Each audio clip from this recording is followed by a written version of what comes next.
안녕하세요. 이혼에 성공하고 혼자 살고 있는 평범한 싱글맘이에요. 사람 욕심이라는 게 끝이 없다는 말 들어보셨나요? 어릴 때부터 할머니께 그런 말을 종종 듣고는 했어요. 할머니께서는 그런 인간들하고는 아예 상종을 하지 않아야 사는 게 편해진다고 하시더군요. 하지만 살면서 그처럼 욕심 많은 인간을 만나본 적이 없어서 그런지 그 말을 얼마 전까지는 실감하지 못했었죠. 그리고 이혼을 하면서 그런 인간의 바닥까지 본 것 같은 기분이 들었고 이렇게 사연글을 쓰게 됐네요.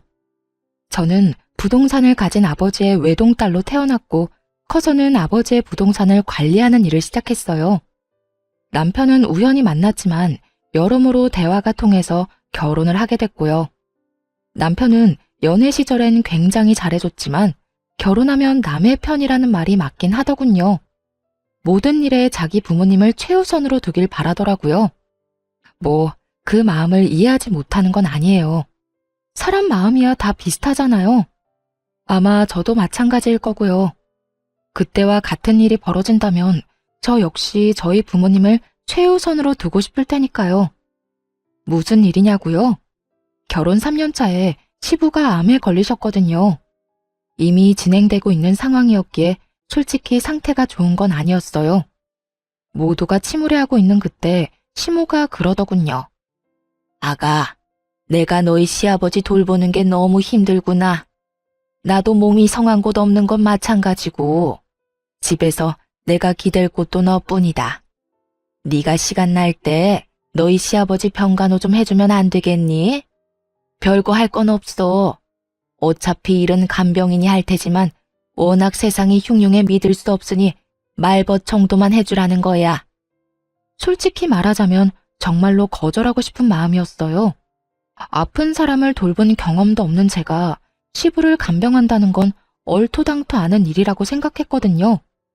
그렇지만 고민이 될 수밖에 없었던 이유는 아픈 사람이 그 누구도 아닌 시부였다는 점이었어요. 결혼 초에 며느리 사랑은 시아버지라는 말을 그대로 실천해준 분이 시부였거든요. 실수해도 너그럽게 넘어가 주시고 시댁 식구나 남편과 싸우면 저를 달래주는 사람은 시부뿐이었거든요. 고민은 짧았어요. 하기로 결심했죠. 그렇다고 시부를 온전히 혼자서 볼 수는 없다고도 생각했고요. 어머님, 제가 아버님 간병할게요. 그런데 저도 하나 제안할 게 있어요. 병간호를 한다고 했지만 저한테만 맡기지는 말아주세요. 아버님도 저만 보는 게 아니라 다른 가족들도 만나는 게 좋을 것이고 저도 일이 있을 때는 빠질 수 있어야 하는 일에도 지장이 없을 테니까요. 그 정도는 허락해 주실 거죠? 그렇구나. 일리 있는 말이야. 딸들이랑 아들도 돌아가며 아버지 병간호 하기로 하자. 다들 알아들었지? 시모가 그렇게 말해주었기 때문에 괜찮을 거로만 생각했어요. 그런데 아니더군요. 시누이들과 남편은 제게 일을 미루기 바빴거든요. 새언니, 오늘은 야근이 있어서 못 가요. 내일은 회식이 있고요. 저도 좀 힘들어요. 이번에 소개팅 때문에 저도 결혼은 해야 하잖아요. 어리고 철없는 신우들이야 그렇다고 쳐요. 결혼도 안 한 아직 놀기 좋아하는 아이들이었으니까 이해 못할 것도 없었죠. 그런데 문제는 남편 놈도 정말 철없이 구는 것이었어요. 당신도 잘 알잖아, 나 일 많은 거. 이번 주는 도저히 시간이 안 돼. 접대도 하러 가야 하고. 그리고 솔직히 우리 가족 중에 당신이 하는 일 제일 편하잖아. 앉아있기만 해도 돈 들어는 관리인인데 내 생각도 좀 해줘. 가뜩이나 쉬는 날도 별로 없는데 그런 날까지 아버지 수발들러 가야겠어? 이런 건 당신이 좀 해줘도 되잖아. 100번 양보해서 여기까지도 참을 수 있긴 했어요. 열은 받았지만요. 그러나 이해할 수 없는 시모의 행동은 마치 불난 집에 부채질을 하는 것 같았죠. 예, 나 오늘 모임 있다. 내 간병 차례인 거 알기는 하는데 저번부터 잡혀있던 약속이라 미룰 수가 없네. 그러니까 네가 나 대신 오늘 병간호 좀 하거라. 솔직히 별로 할 것도 없잖니. 그리고 시아버지가 아프면 며느리가 모시는 게 어떻게 보면 당연한 도리 아니니. 그러니까 너도 며느리 도리한다고 생각하고 시아버지 잘 모셔. 너도 우리랑 가족이 되고 싶잖아. 이번이 그 기회라고 생각하면 되지. 그런 말을 하며 제가 시부를 모시는 것을 정당화하려고 하더군요. 그렇게 장장 3년을 시부를 돌봤어요. 그 정도 기간이 제 한계였네요. 아무리 시부가 잘해줬다고 하지만 이제는 항암 치료뿐 아니라 치매 증상까지 나타났거든요. 그렇게 되니 더는 감당할 수 없겠더라고요. 그래서 가족들이 있는 곳에서 말했죠. 아버님, 이제 더는 못 모시겠어요. 저도 요즘 바빠서 시간 내기 힘들어요. 그리고 다들 저한테 맡기고 자기 스케줄 보러 가잖아요. 제가 여태 모신 만큼 당분간은 다른 분들이 아버님 모셔주세요. 당신은 어떻게 그런 소리를 아무렇지도 않게 해? 갑자기 당신이 이러면 우리는... 그리고 아버지가 당신 많이 의지하잖아. 나라고 기분이 좋겠어? 하지만 당신, 아버님이 어떤 상태인지 요즘 제대로 본 건 맞아? 치매 증상까지 있으셔.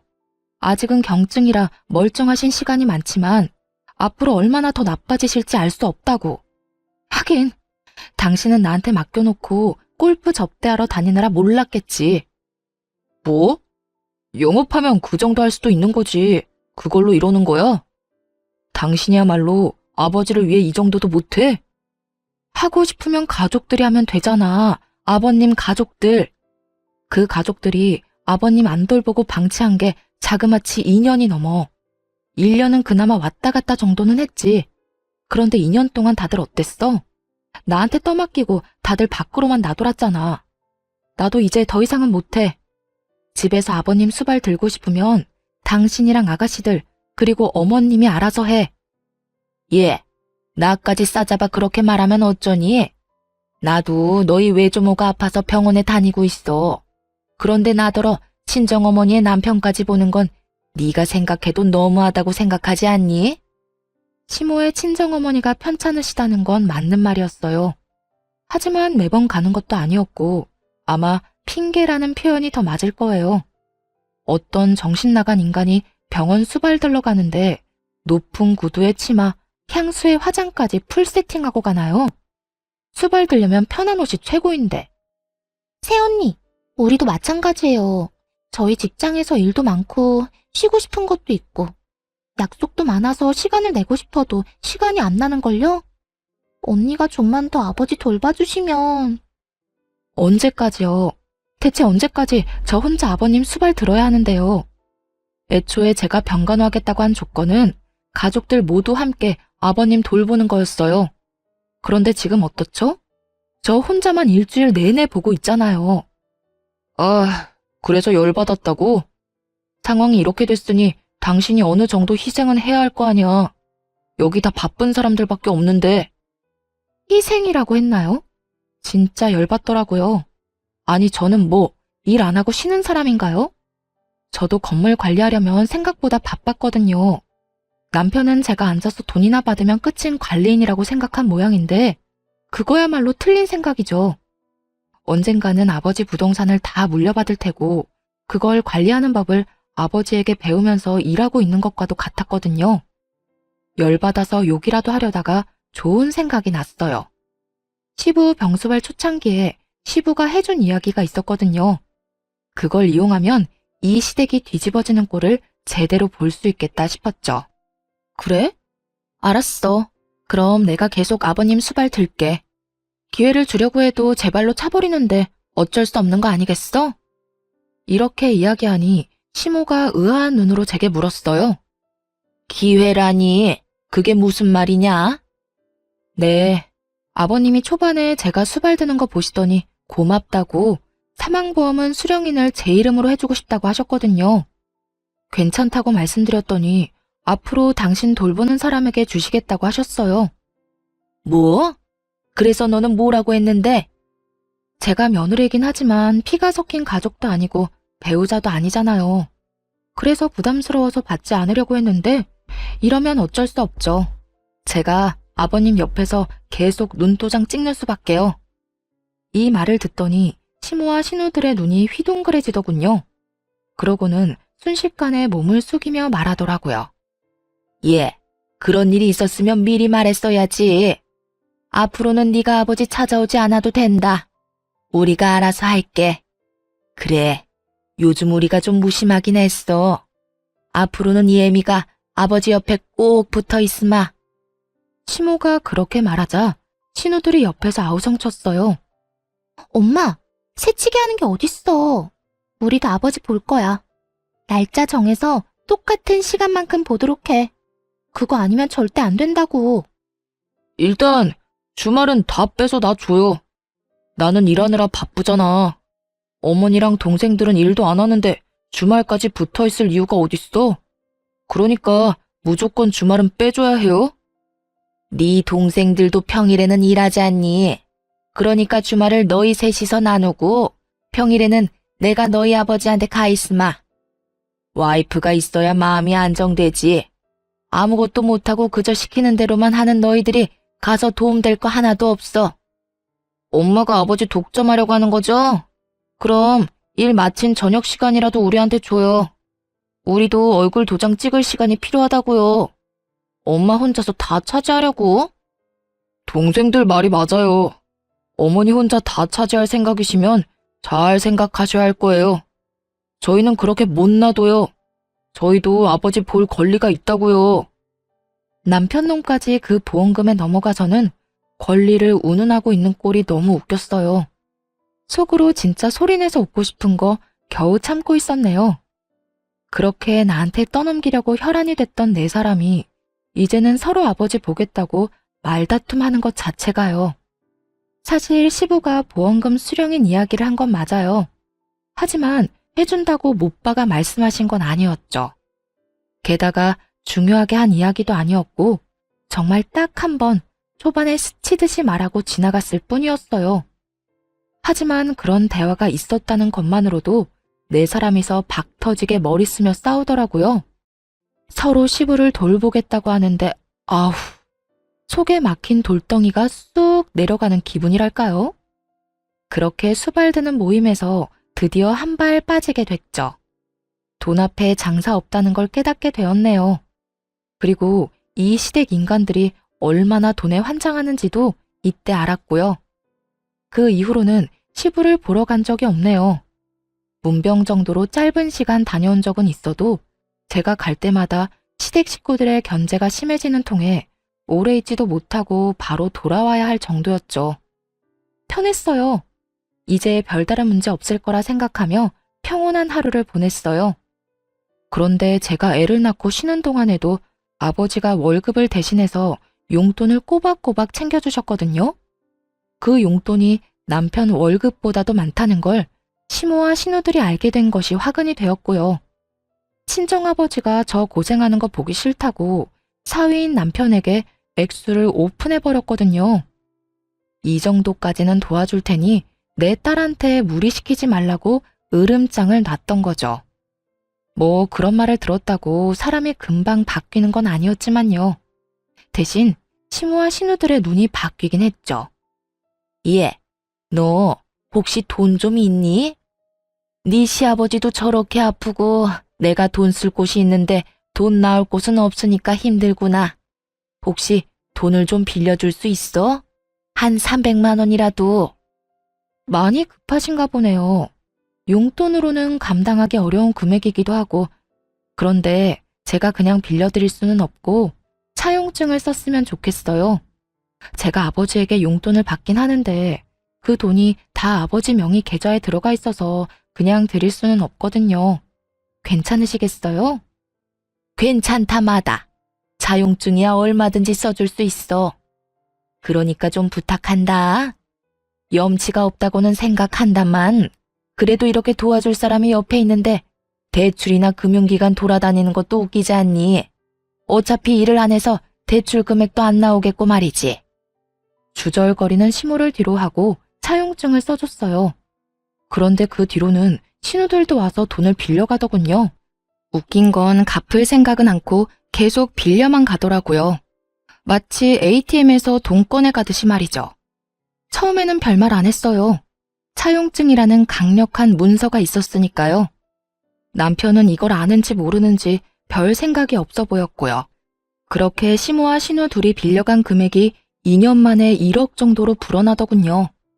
당시가 결혼한 지 6년쯤 됐을 때예요.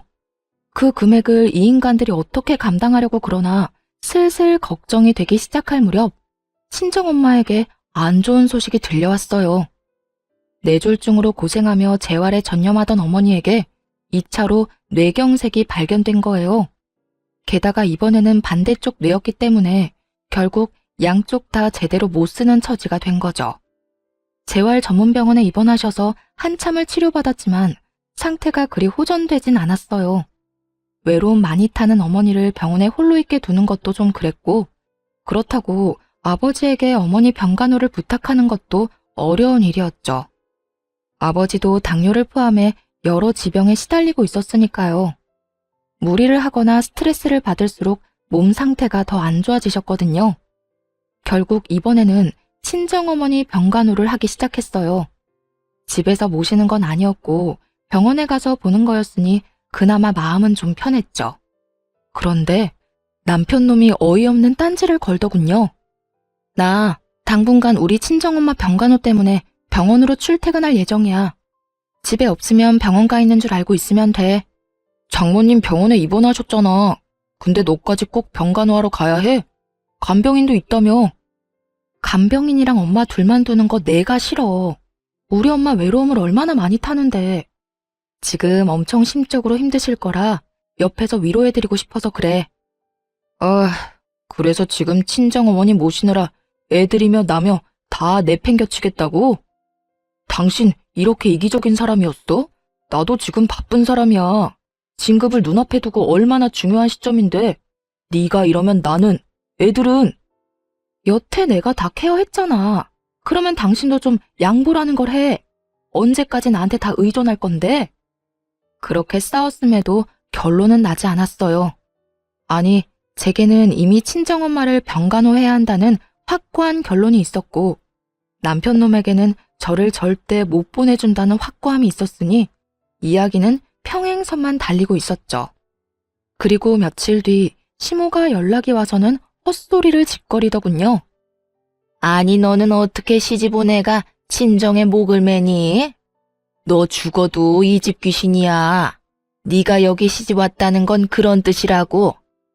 그리고 나도 요즘에 네 시아버지 수발 드느라 얼마나 힘든 줄 아니? 어깨도 허리도 빠져나갈 만큼 아파 죽을 것 같아 얘. 아니, 수발 드느라 안 힘든 사람이 어디 있어요. 저도 다 해봐서 알고 있어요.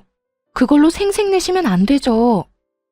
아니 얘, 너희 어머니는 중병이라며. 그러면 전문가한테 맡겨놓으면 될 일이지 왜 너까지 나서서 이래? 너 친정엄마 수발 들러 갈 거면 내 수발이나 들어. 시어머니가 힘들어 죽겠는데 어딜 간단 말이니? 어머님, 내로남불이 무슨 뜻인지 아시죠? 내가 하면 로맨스, 남이 하면 불륜. 어머님이 뭐라고 하시면서 저한테 아버님 병수발 들라고 하셨는지 기억 안 나세요? 어머님 친정어머니께서 아프셔서 아버님 못 모신다면서요. 왜요? 어머님은 친정에 그렇게 다니셔도 되고 저는 안 돼요? 왜죠? 왜 우리 엄마는 제가 병간호하면 안 된다는 거죠? 그렇게 말하니 시모도 말문이 턱 막힌 모양이었어요. 하지만 아마 시모는 친정엄마 수발 같은 거 든 적도 없었을 거예요. 대신 놀러나 다녔겠죠. 그렇지만 수발 든다는 이유를 대고는 놀러 다녔으니 반박할 말도 없었을 거고요. 야, 너 우리 엄마한테 이게 뭐 하는 짓이야? 우리 엄마한테 따지는 거야 지금? 와, 너 진짜 웃긴다.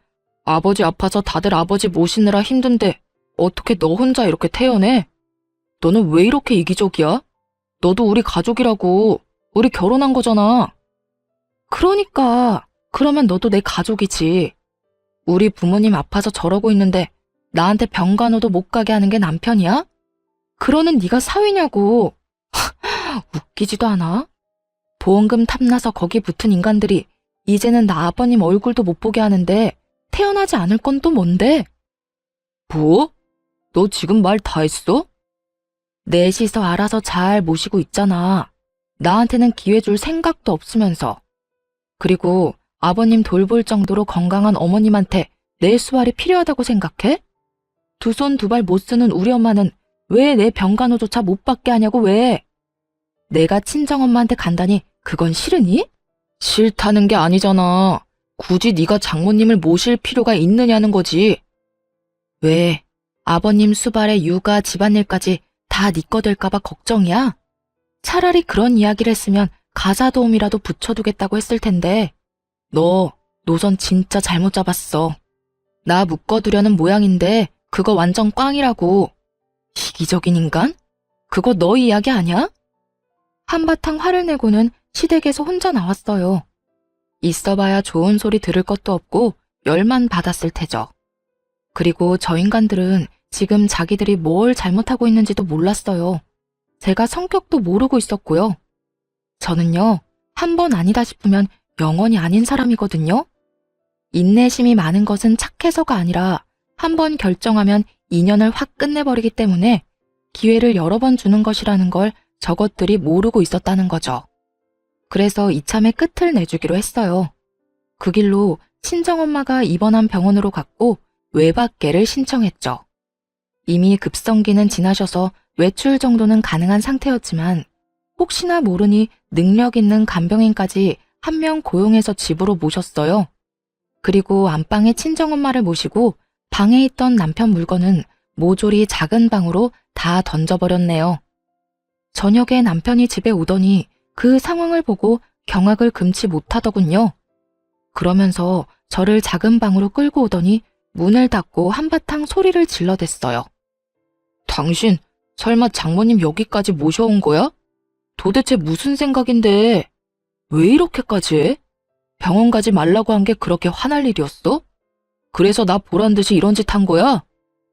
내 집에 내 어머니 모시는데 당신이 왜 난리야? 그리고 우리 엄마면 네 엄마도 되는 거 아니야? 언제는 가족이 되는 게 그런 거라며. 그런 이유로 나한테 아버님 수발 들도록 맡겨놓고 이제 와서 우리 엄마는 안 된다? 걱정 마. 너한테 병간호하라고 안 할 테니까. 하더라도 내가 해. 그런 문제가 아니잖아. 어머님이 여기 와 있으면 내가 불편해. 내가 편하게 쉴 수가 없다고. 당신 진짜 나 화내는 거 보려고 이러는 거야? 내가 당신한테 화 좀 냈다고?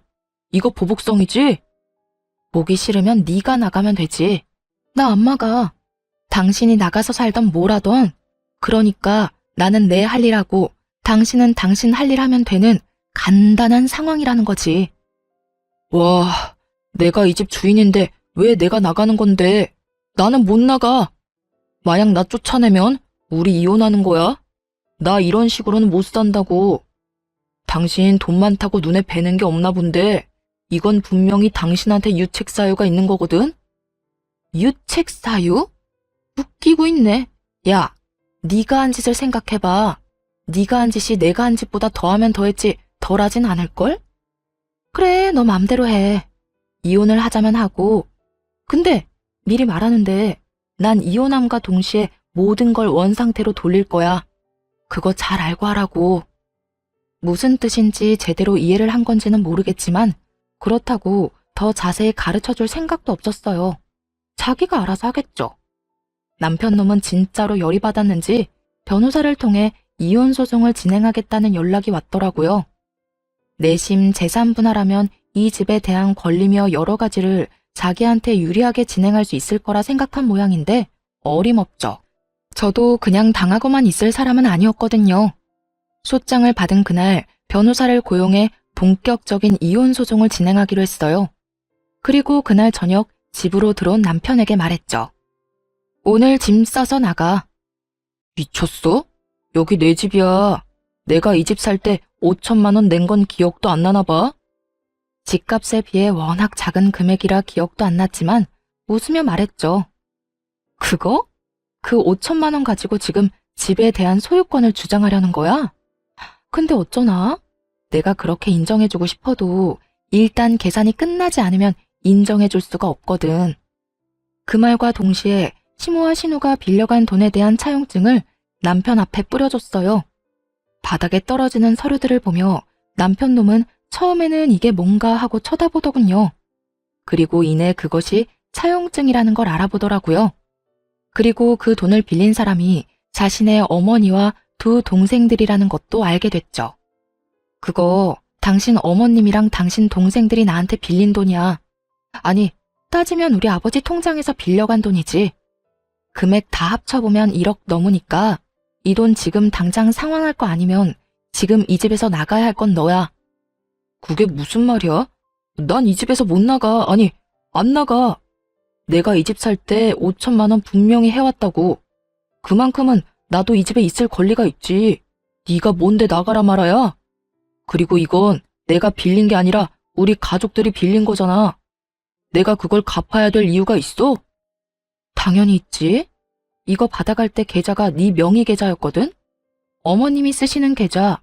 그리고 이거 기한이 언제까지인지는 알아? 우리가 혹시라도 갈라서거나 이혼하게 될 경우에는 즉시 상환이라고 적혀 있어. 너와 내 결혼이 이 차용증에선 가장 중요한 거라고. 뭐? 그게 지금 무슨, 너 그것까지 생각하고 빌려준 거야?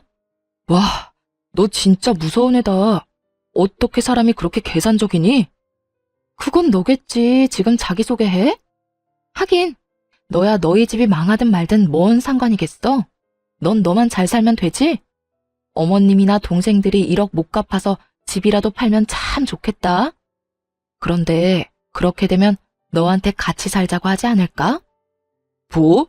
너 진짜 그렇게까지 해야겠어? 그렇게까지 해서 돈 받아낼 생각인 거야? 당연한 거 아니야? 이혼하면 나 그 돈 다 회수할 건데. 만약 못 돌려줄 거면 이 집이라도 나한테 줘야 원금이라도 줄 거 아니야. 아니면 이 집에 대한 5천만 원 주장하고 1억을 다 갚으려고? 난 뭐 그것도 괜찮아. 1억이 어디서 나오느냐가 너한테 문제지 나한테 문제겠어? 남편 놈은 얼굴이 시뻘개져서는 이게 도대체 무슨 말이냐며 난리를 치더군요. 남편 놈이 화를 내거나 말거나 짜증을 내거나 말거나 남편 짐부터 다 꺼냈어요. 그리고 거실에 차곡차곡, 아니 내팽개쳤죠. 남편은 그런 건 관심도 없는지 차용증부터 확인하더군요. 그게 진짜인지 확인하고 싶었던 모양이에요. 아니 그런데 설마 가짜를 들이밀었겠어요? 물론 원본이 아니라 사본이긴 했죠. 원본을 보여줬다가 무슨 일이 일어날 줄 모르니까요. 남편 놈은 거기에 찍힌 시모와 신우의 도장, 그리고 사인까지 확인한 뒤에야 정말로 당황하기 시작하더군요. 그러더니 황급히 주머니를 뒤져 시모에게 전화를 걸더라고요. 엄마 왜 우리 와이프한테 돈을 빌렸어? 그것도 다 합쳐보니까 1억이나 되잖아. 1억? 무슨 소리니? 나는 그만큼 많이 안 빌렸어. 내가 빌린 건 한 3천만 원인가 4천만 원인가 그 정도밖에 안 되는데 무슨 1억이니? 엄마뿐만이 아니라 동생들도 와이프한테 돈을 빌렸던데 세 사람이 우리 와이프한테 빌린 돈이 자그마치 1억이야 1억. 이 돈 어떻게 할 거야? 어떻게 하긴 뭘 어떻게 해? 야, 며느리 돈이 네 돈이야. 그래서 빌린 거지. 너희가 이혼 안 하고 잘 살기만 하면 안 갚아도 되는 돈이잖아. 나 죽으면 내가 사는 집으로 대신해서 갚든지. 어차피 이거 다 너한테 유산으로 내려갈 거잖니. 엄마는 그렇게 어렵게 생각 안 해. 왜? 네 마누라가 그 돈 갚으래? 아 진짜 엄마는 내 인생에 도움이 하나도 안 돼. 그렇게 돈을 빌리면 어떡하냐고. 동생들도 마찬가지야. 엄마가 돈 빌리니까 동생들도 돈 빌렸겠지. 그럴 땐 엄마가 따끔하게 얘기해야 되는 거 아니야? 왜 남의 돈을 자기 돈처럼 빌렸어? 왜 나한테 화를 내고 난리니? 아니, 무슨 일인데? 무슨 일 때문에 지금 그거 가지고 전화해서 엄마한테 이러는 건데? 나 지금 집 뺏기게 생겼어. 나 이 집 5천만 원이나 주고 그나마 지분을 가지고 있었는데 그거 다 뺏기게 생겼다고. 지금 빈털터리로 쫓겨나게 생겼어. 아니, 빚만 5천만 원 생긴 거라고. 아니, 네가 왜 쫓겨나?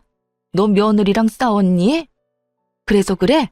그것 때문에 며느리가 너 보고 집 나가래? 내가 이혼하자고 했어. 장모님 모시고 집에서 산다는데 난 그거 싫다고 장모님 데리고 오면 집 나가겠다고 했지. 그리고 이혼할 거라고도 얘기했고. 근데 와이프가 정말로 장모님을 모시고 왔더라고. 그래서 내가 이혼 전문 변호사 사서 소장 보냈거든. 아니 뭐? 그래서 지금 이혼을 한다고? 아, 몰라.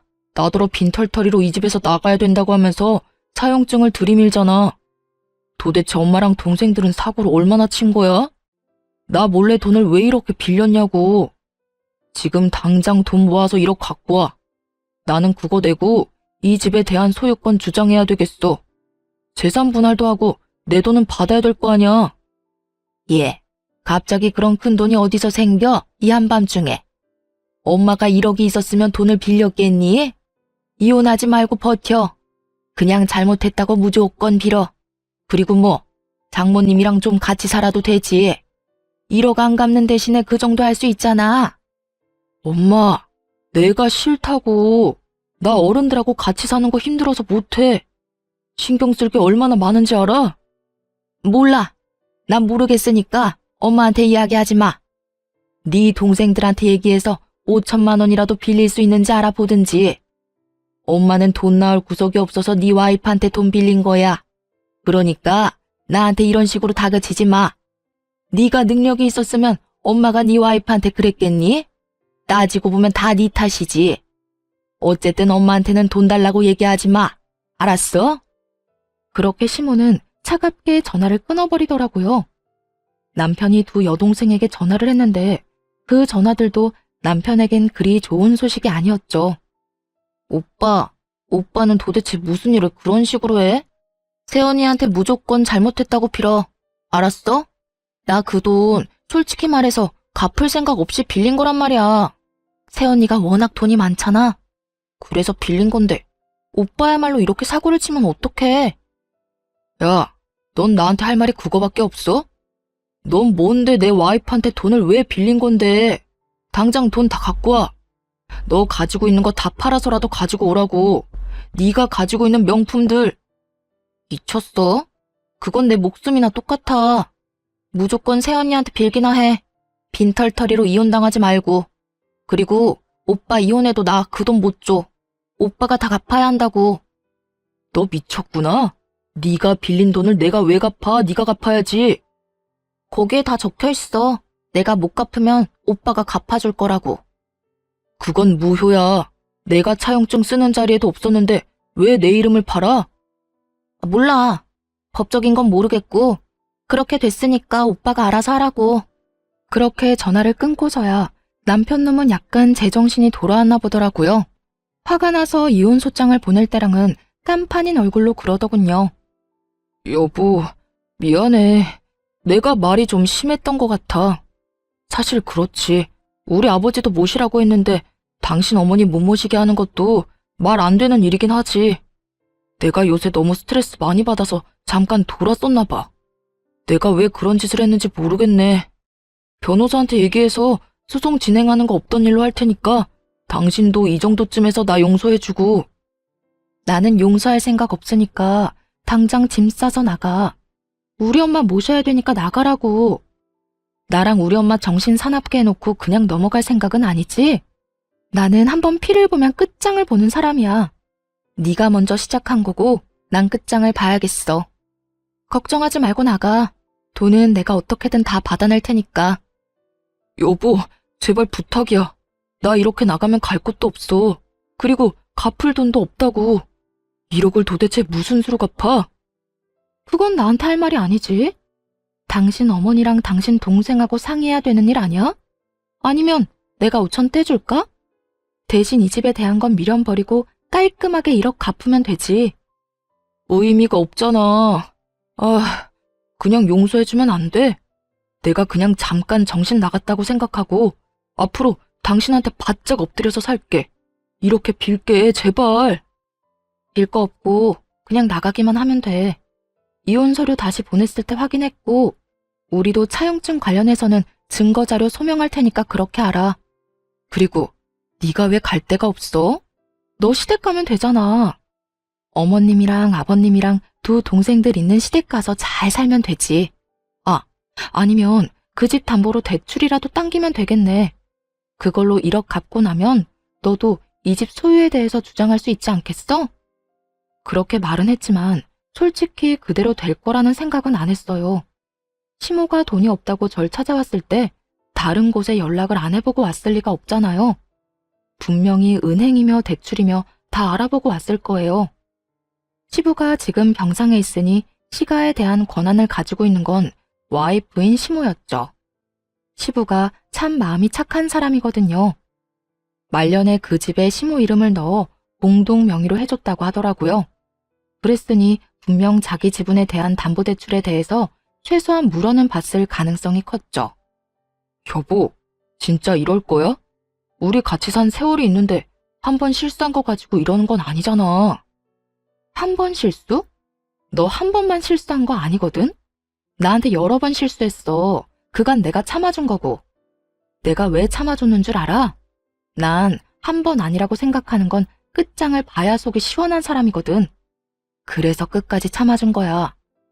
아니 여보, 내가 정말 미안하다니까. 시끄럽고 너랑 나는 여기까지가 끝인 거야. 당장 시댁으로 돌아가. 짐은 내가 알아서 다 챙겨줄게. 그러니까 걱정 말고 나가. 결국 남편 놈은 어깨를 축 늘어뜨리고 시댁으로 돌아갔죠. 돌아가는 내내 아마 자기 머리 쥐어 뜯었을 거예요. 섣부르게 이혼소장 날린 거 후회하면서. 하지만 뭐가 달라지겠어요? 지가 이혼소장 안 날렸어도 제가 날렸을 건데요. 그리고 진짜 대환장 파티는 그 다음날 벌어졌죠. 시모와 신우 남편 놈이 모두 찾아와 이런 법이 어딨냐며 난리를 쳤거든요. 얘, 너 이렇게 사람한테 유예기간도 안 주고 이러는 거 아니다. 이런 일이 있으면 미리 얘기를 하고 우리가 대비를 할 수 있도록 했어야지. 어떻게 이렇게 이혼 통보를 하루아침에 할 수가 있어? 이혼은 남편이 먼저 하자고 한 거예요. 제가 먼저 하자고 한 적 없고 저는 남편이 이혼 변호사 사서 보냈길래 저도 오케이 하고 이혼하기로 결정한 거고요. 제가 통보를 안 한 게 아니라 남편이 어머님한테 얘기를 안 한 거겠죠. 시모는 좌불안석 내내 초조해하는 남편을 째려보더군요. 그러면서 제게 말했어요. 예, 결혼이라는 게 그렇게 쉬운 게 아니고 이혼이라는 것도 그렇게 쉬운 게 아니야. 어렵게 맺어진 인연 어떻게든 보듬고 양보하고 서로 함께 걸어가며 살아야 하는 거지. 이렇게 화난다고 막 이혼하고 그러는 거 아니다. 너도 다시 한번 생각해봐라, 응? 돈 갚을 수단이 없었는지 아니면 제가 생각한 대로 시댁 집조차 담보대출을 이미 받았는지 이제 와서 애걸복걸하는 꼴이 너무 웃기더라고요. 저는 이혼소송 계속 진행할 거고요. 이혼할 때까지 할 거예요. 그리고 돈도 다 받아낼 거예요.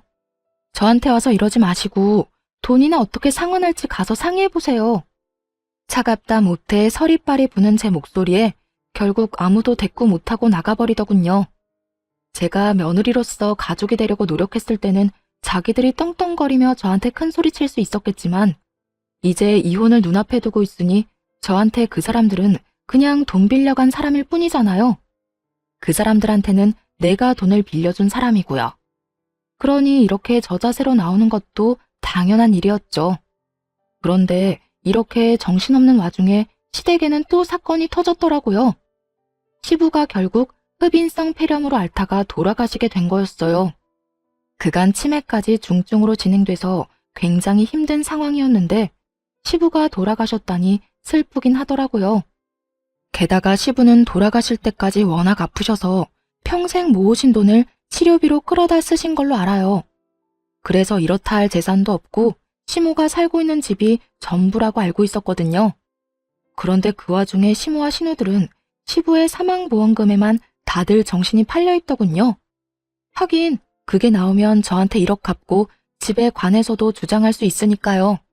뭐 그렇다 하더라도 저야 위자료를 청구하면 되기에 별로 큰 문제는 되지 않았지만요.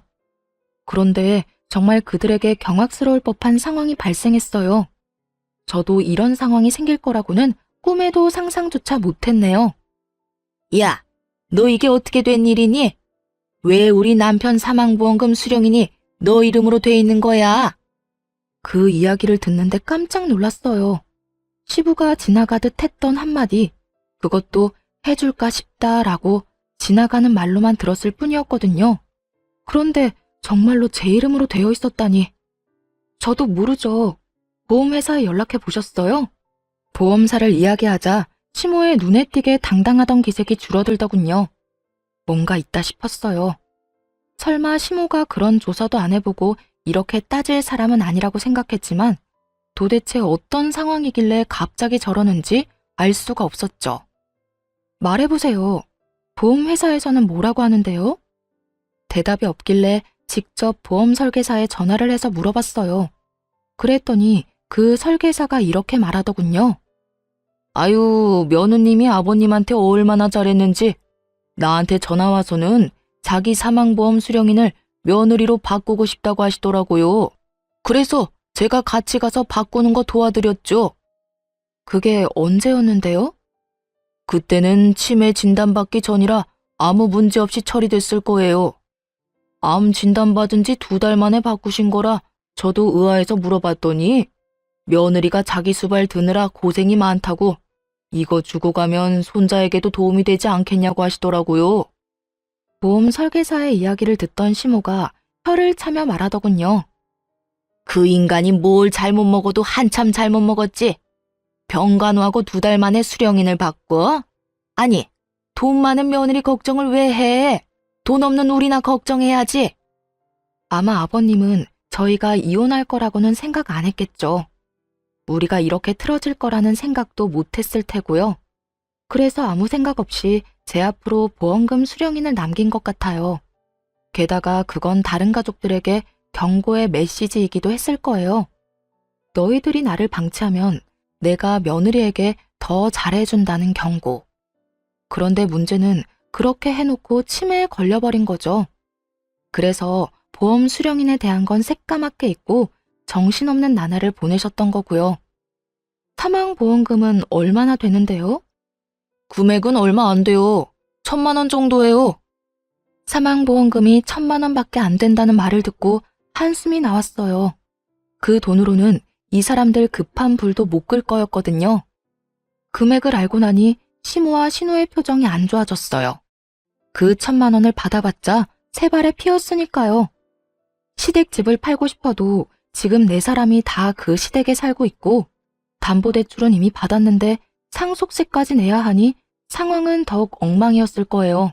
결국 닭 쫓던 개가 지붕 쳐다보는 상황이 되어버렸죠. 내가 이 꼴을 보자고 그 인간 죽을 때까지 똥오줌 받아낸 게 아닌데 왜 고생은 내가 다 하고 돈은 네가 가져가는 거야? 그걸 저한테 물으시면 어떡해요. 아버님한테 여쭤봐야죠. 당신이 우리 아버지 꼬셔서 보험금 수령인 당신 앞으로 해달라고 한 거 아니야? 그 1,000만 원 때문에? 우리 집 돈 많거든? 어이가 없어서. 아니 그리고 어차피 아버님이 이거 주신 것도 금액이 얼마 안 되니까 나한테 남긴 거겠지. 이걸로 애들 학교 보낼 때 보태라고.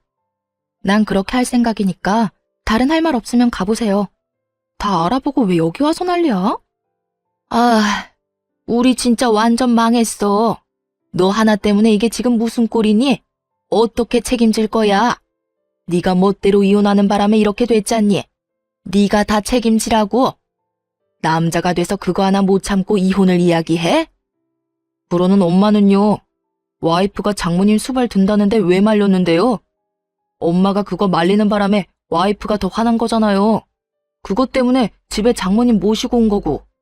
거기서 왜 그딴 소리를 했는데요? 세 사람이 악에 받쳐 자기들끼리 치고받고 아주 난리가 났더군요. 결국 아무것도 얻지 못하고 떠나는 그들을 보며 그들이 떠난 후 진짜 박장대소했네요. 와, 진짜 아버님께 감사하더라고요.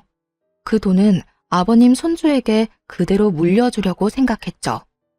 그렇게 이혼까지 판결이 다 나고 완전히 이혼하게 됐어요. 그 뒤에 들린 소문은 뻔하다면 뻔했죠. 전 남편이 돈을 갚긴 했어요. 집에 보탰던 5천만 원으로 1억의 빚을 5천으로 탕감한 뒤 나머지 5천을 여기저기서 겨우 돈 빌려서 갚더라고요. 그런데 빚내서 그렇게 갚은 뒤로는 등골이 빠졌다고 하더라고요.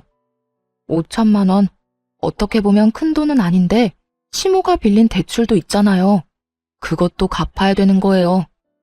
결국 대출 2개를 엎게 된 전 남편 놈은 이 시댁에서 돈을 버는 유일한 일개미였죠.